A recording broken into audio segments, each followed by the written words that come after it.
السلام عليكم متابعي الوفياء، لاباس عليكم على خير. جيت نشارك معكم واحد البريريد ديال شاي اعشاب اللي كنعتمدوا في هذا الفصل البارد كيسخن الجسم. المهم اللي كتشوفوا هنا عندي واحد شويه ديال العلك الصحراوي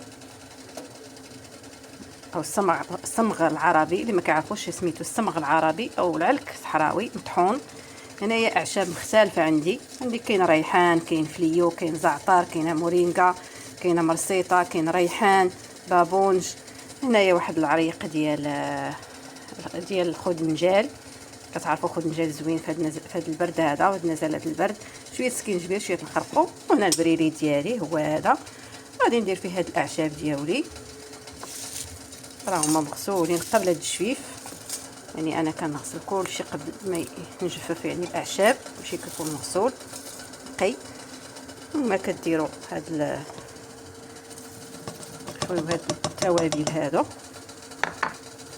هنا زيدوا هاد شويه العلك، الماء تيكون طايب كتخويو عليه هكا. بسم الله، بلا ما يطبخ، يعني كتخليوه حتى تيطلق. ممكن تزيدوا عويد ديال القرفه الا بغيتو، تيبقى اختياري. المهم هنا كتخليو البريري ديالكم يطلق مزيان مزيان مزيان يطلق، وكتشربوه بالصحه والعافيه والشفاء للجميع. والماده تيبقى يعني مشروب مسائي زوين بزاف. يعني كتشوفوا مكونات ماشي بزاف، انا كيعطيني تقريبا واحد 2 كيسان. يشربوا فيه 2 الناس. هذا البراد هذا حتى 3 الناس.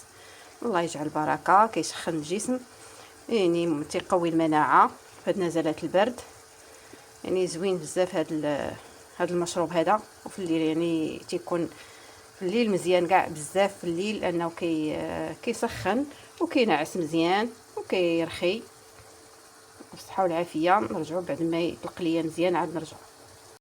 والبريريد ديالي بعد ما طلق مزيان ها هو. بسم الله، يا تبارك الله. يا سلام، العلك هو اللي كيعطي ديك الكشكوشه. البريريد هو هذا. اعشاب ماشي بزاف، يعني اعشاب طبيه صحيه، ما تكثروش. يعني راه غير قليل، شويه اوراق الزيتون، من ريحان، من فليو، من الزعتر، مورينغا. يعني ما كلها اعشاب كتشرب.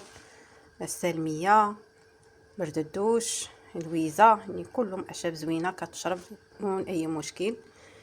وهذا هو المشروب ديالي. كنعتمدو، ممكن نشربوه في الصباح، ممكن في الليل، وقت اللي بغيتو. من الاحسن بالليل، والصحه والعافيه.